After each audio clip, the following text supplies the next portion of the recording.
নমস্কার বন্ধুরা, আশা করি আপনারা সকালে ভালো আছেন। আজকে আমার রেসিপি কোকোনাট বিস্কুট। বেকারি স্টাইলে কিভাবে অতি সহজে ঘরেতে আপনারা বানাতে পারবেন সেই রেসিপি আজকে আমি শেয়ার করব। দেখতেই পাচ্ছ কতটা ক্রিস্পি এবং খাস্তা হয়েছে। এখানে আমি 100 গ্রাম আনসল্টেড বাটার নিয়েছি। এই বাটারের মধ্যে কোনো লবণ নেই। এখানে আপনারা চাইলে ঘরের তৈরি ঘি বা দোকানের ঘি বা মার্জারিন যেটা বলা হয়ে থাকে সেটা অ্যাড করতে পারেন। এবং এখানে বাটারের মধ্যে আমি 100 গ্রাম চিনি গুঁড়ো দিয়ে একটা হ্যান্ড ব্লেন্ডার দিয়ে ভালোভাবে মিক্স করে নিচ্ছি। বাটারটা যতক্ষণ না ফ্লাফি হচ্ছে মিক্সি করতে হবে। ফ্লাফি হয়ে গেলে এর মধ্যে আমি 100 গ্রাম পরিমাণ ময়দা এবং সেম 100 গ্রাম পরিমাণই কোকোনাট গুঁড়া, যেটা নারকেলের ছেবড়া বলে থাকি, 1 চামচ বেকিং পাউডার, 1 চামচ বেকিং সোডা এবং সামান্য পরিমাণ সেম চামচেরই লবণ এবং উপর থেকে কিছুটা ভ্যানিলা এসেন্স দিয়ে দিচ্ছি। এটা অপশনাল, আপনারা চাইলে এলাচ গুঁড়ো দিতে পারেন।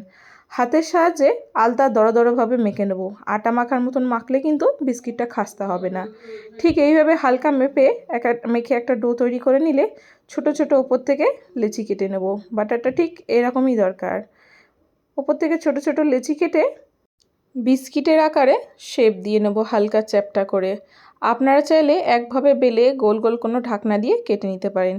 এইভাবে সমস্ত বিস্কিটের শেপ দিয়ে আমি ওভেনেতে 160 ডিগ্রিতে 25 মিনিট বেক করে নিচ্ছি। আপনারা চুলাতে বানালে 40 মিনিট রাখবেন মিডিয়াম টু লো ফ্লেমে। ভিডিওটি যদি পছন্দ হয়ে থাকে একটা লাইক এবং সাবস্ক্রাইবের অনুরোধ রইল।